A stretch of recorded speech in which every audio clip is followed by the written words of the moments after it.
Melanie Sue is an American horror thriller author. She started writing dark poetry and unnerving short stories at a young age. Her writing can be seen in multiple anthologies. She is the author of Unalived and Bound in Terror. The first experience she had with horror was thanks to her parents when she was months old. They took her to see The Exorcist, as you do. She lives in Florida in the constant threat of hurricanes. Her tolerance for stress is higher than the average person, so don't be surprised when she laughs in the face of fear. She loves deep, falls hard, and believes in karma. Melanie will be reading from Bound in Terror for us, and I will put her information in the chat. Melanie, you can go ahead whenever you're ready. So this is from the very first chapter of Bound in Terror. And it starts off with Gideon Reese, who just got to work. He's gone down to Manasota Key, where he thought he would be retiring. But there's some interesting things going on. So Reese used his 2 index fingers to punch his password into the computer, and the screen changed in an instant. An email awaited him in his inbox. Normally, his email count in the morning was overwhelming, but he cleared them quickly. Delete, delete, delete, flag for later. He liked a clean slate. The emails always came from reporters, his health benefits group, or sometimes the assistant state's attorney who had questions only he would remember about an earlier case. Today, however, there was only one email, and it was from an address he didn't recognize.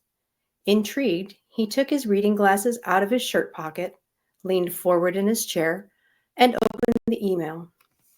Detective Reese, the proof is in the pudding. Look deep and you'll find who you're after. Best of luck, Bill. What is this crap? What the hell does that mean? Reese asked the computer screen. The email had 2 attachments, a document file and a video file. Against his better judgment, Reese opened the video. At first, he wasn't sure what he was seeing. The room on the screen was dark, but there were bright white lights strategically placed to illuminate a blue-gloved hand holding a 6-inch knife. The flat side of the knife was pressed against pale flesh, making a soft indent. The camera angle then widened to show the back upper torso of a female body. Her head was covered in a rose beige colored silk bag, almost the same color as her skin. She wore matching silk gloves, secured in leather cuffs, and attached to the sides of a stainless steel table that she was laid upon. The table was slowly pivoting to a 90-degree angle, the table's gears creaking as it went.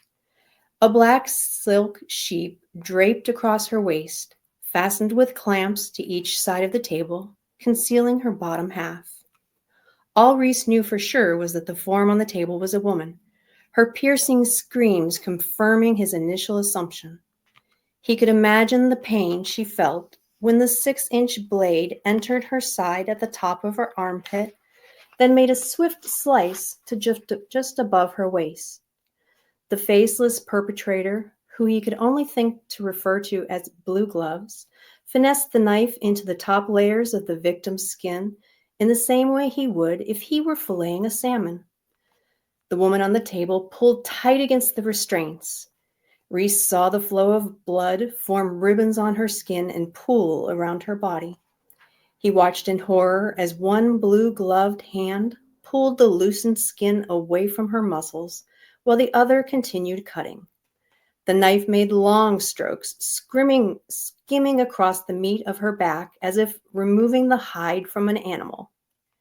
When the cut reached the woman's knotty spine, the slicing and pulling stopped for a moment. Then Blue Gloves grabbed a piece of polished steel to hit the knife with a few times. Reese knew this would roll the edge of the knife back into place, sharpening it for the rest of the job. He couldn't watch any longer. In all his years as a detective, he had never seen anyone act out their gruesome crimes.